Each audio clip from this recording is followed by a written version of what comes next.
May isang lalaking loyal sa kanyang asawa. Isang araw, may kumatok sa kanilang bahay. Ito ay ang kapitbahay niyang babae. Nagtanong ang babae, "May titi ka ba?" Sa gulat ng lalaki, pinagsarhan niya to ng pinto.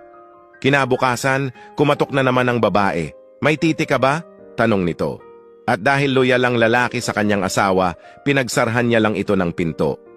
Kinagabihan, nagkwento ang lalaki sa kanyang asawa na ang kanilang kapitbahay na babae ay bastos at laging tinatanong kung may titi ba siya. Nagalit ang kanyang asawa at sinabihan ng lalaki ng, "Pag nagtanong ulit bukas, sabihin mo meron. Di ako papasok sa trabaho. Tingnan ko kung anong gagawin ng malandi na yon." Kinabukasan, kumatok ulit ang kapitbahay na babae at nagtanong ulit, "May titi ka ba?" Sumagot naman ang lalaki ng, "Meron. Ano naman ngayon?" "Meron naman pala eh," sabi ng babae. "Pasabi sa asawa mo gamitin yung sayo, wag yung titi ng asawa ko." Lo,